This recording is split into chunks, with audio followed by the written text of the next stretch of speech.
Welcome to the post-game podcast. Kyle Henderson here of BamaInsider.com alongside Tony Sakalas. Tony, man, Alabama 2-0.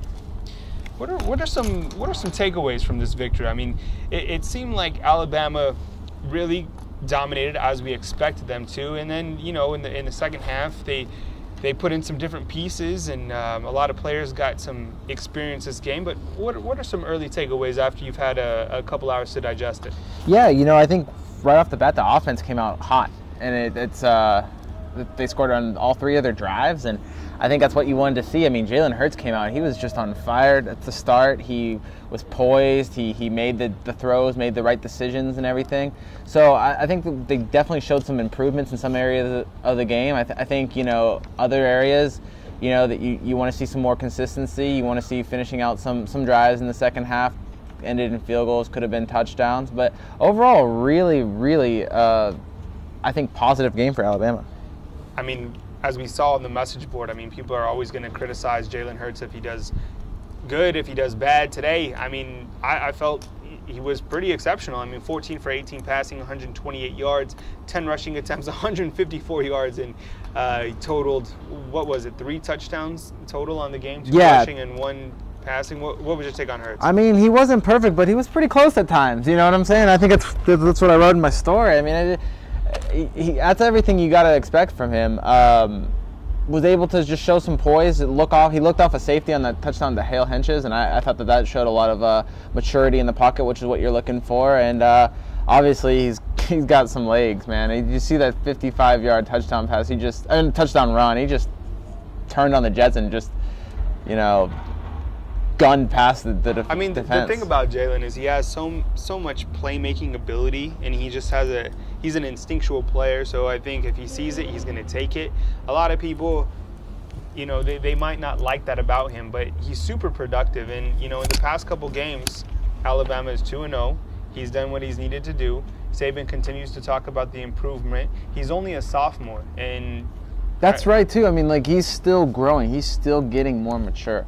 So, I mean, that's definitely something to look at, too. And it's just really what I take away is just the moments. There's certain moments that, you really look back in the game, you can see that maturity. You can see him getting there. It's still a process for him. I still think he's not a finished product yet. And I think there's probably some Alabama fans that wish he was more of a finished product. But he's getting there. And I really do feel like Alabama's offense will continue to get better. I mean, look at these receiving numbers. I mean, look how many receivers touched the football today. I mean, you have Calvin Ridley, Cam Sims, Robert Foster, Bo Scarborough. 11 different players. 11. I think right? 6 different receivers, if I counted it right. Yeah. I mean, 20 total receptions, 192 yards. A lot of these guys got some playing time. Talking with Tony Sakalas of BamaInsider.com. Tonight, a lot of players, especially on the defensive side, made their debut. You wrote about it in your instant analysis piece. Talk about those guys on the defensive side of the football. Yeah, you had 4 defensive starters that all made their starting debut. You had Raekwon Davis, Keith Holcomb, Levi Wallace, and Jamie Mosley. They all did pretty well. Raekwon Davis actually did the best. He was tied for the team leading tackles with 8. I think he had 3 solo. Ronnie Harrison also had 8. Right, and then Keith Holcomb had 7. He was right behind him with 7, and then Levi Wallace I think had 2, and Jamie Mosley had 1. But they all had pretty solid debuts. We saw Levi Wallace go down with it looked like he got poked in the eye, but he came back later, so I don't think there's anything wrong with him moving forward. So definitely a lot of promise as Alabama looks to build that depth caused from the 4 linebackers they lost in week 1. Jamie Mosley actually stopped a touchdown early in the first half. It was Chase and Virgil, their quarterback, came out on it. It looked like a bootleg. I think it might have been like a 3rd and short.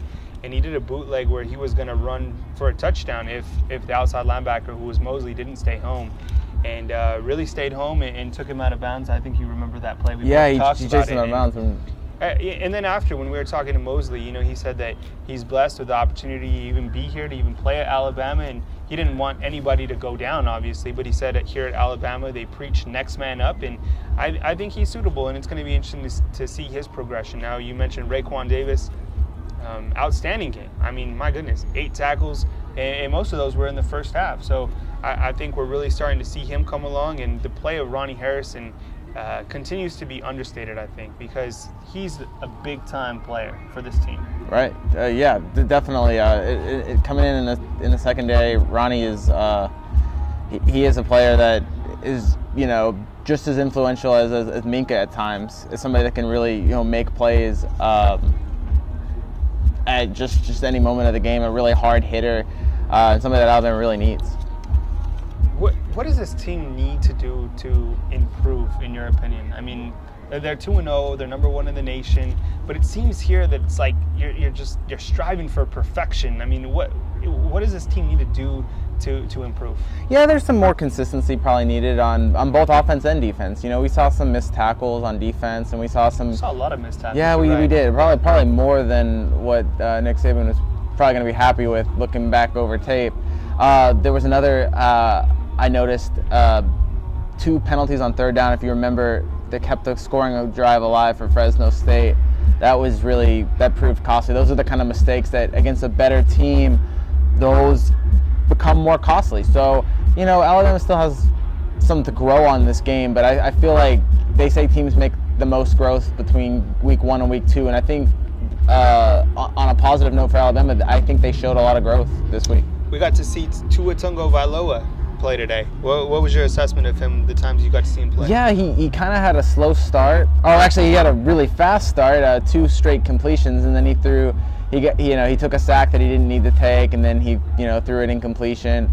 Then he had a first and goal at the 4. Wasn't able to complete on that. It was looking like a up and down debut, and then he came back for a late scoring touchdown drive. Threw a touchdown to 16 yards to Henry Ruggs. So. Freshman debut touchdowns for both of those players, and so I think it was overall a positive day. I think he went 6 of 9 for 64 yards and a touchdown. I mean, you can't argue with those kind of numbers. Yeah, no. I thought in the times that we saw him, like you said, he came out and he was off to a quick start. I think he's another player that's going to develop, and Saban talked about that. The fact that Tua was going to play regardless of what the score was in the second quarter, and Jalen Hurts knew that, and that was part of their game plan, and they're going to continue to get him ready. He's going to play, and I think just like we all saw, he's a freshman, but I think he's totally capable of having a great career once he does take over the reins. And then Henry Ruggs, I was glad to see him haul in a touchdown. Kid's going to be a baller. That had to be big for him, because I think everyone said, he could have caught that one ball that hit his hands, but that was going to be a tough catch in the opener. He could have 2 touchdowns already. He could already have 2 touchdowns, but that first catch was such a hard catch, and I almost kind of felt for him, because a lot of people were like, he should have caught that, and that's a tough catch to make as a freshman in the opener. So it's good that he got a chance to kind of make that touchdown. Now people will be talking about the touchdown that he did get, and he is quick. When he caught that ball, he just jetted into the end zone. Yeah, Henry Ruggs is an incredible athlete. He is incredibly quick on that play. I would like to see him return more punts and kicks. Yeah, he's been in the kick return. I think Trayvon Diggs does a good job, but I think sometimes he's a big guy, so he's a bigger target. I'd like to see maybe someone a little bit more shifty back there on the punt return. I think what it is I think, and this is something that Saban really loves in the punt returner, is Trayvon Diggs isn't going to drop a ball. He isn't going to make a bad decision. Well, then that's just it. Keep him there. Yeah. No need to make an error back there. And you're right. He has fielded every punt. Trayvon Diggs is the safe option. I think he's the person that Saban trusts back there. You ask Nick Saban about what's the most important thing about punt return. He says catching the ball. Just catch the ball. Don't try to do too much. So that's something that I think Trayvon does very well. Alabama tonight, 28 first downs, net yardage. Rushing was 305, net yards passing 192. Big time right there. I was trying to look for their third down efficiency. Do you see it on here? It seemed like they were okay.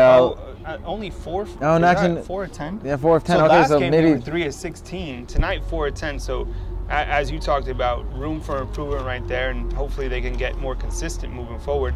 Next week they got Colorado State coming in. What do you think of the atmosphere and the crowd here today at Bryant-Denny? I saw that it was 101,000 people. Oh yeah, it was a sellout, I believe. It was awesome to see. Yeah, it was great. I think a home opener, you expect that kind of thing. But it's great that they came out for an opponent that a lot of people, I guess, weren't excited about in Fresno State. So hopefully we'll get that environment. It's just really fun to cover a game in those kind of environments. So I hope they're always like that. Yeah, me too. I mean, this is the biggest college football game I've ever been to, and you know, is really a great sample of what Tuscaloosa has to offer in terms of the community support that they have for this football team. And they certainly came out and showed their colors for the #1 team in the nation. Coming to you from Bryant-Denny Stadium, we're about to put this to close, but you can catch all our coverage back on BamaInsider.com. My name is Kyle Henderson. I'm with Tony Sakalis. Be sure and check out the front page and you know, look for the coverage that you deserve. And if you're not a subscriber, now is a perfect time to try 30 days for free. You can also email me at kyle@BamaInsider.com if you have any type of account questions. We are putting it close to this, right? Anything else, Tony? I think that's it. Yeah, man. You guys enjoy your Sunday. Prayers for everyone that's in the path of Hurricane Irma, and you don't forget about people who have been affected by Harvey either. The nation has certainly been dealt with blows, so keep your prayers with people all over this great nation. But until next time, we'll catch you soon, and of course we'll be back on Monday with Nick Saban's presser at noon as we prepare for the Colorado State Rams. Talk to you soon.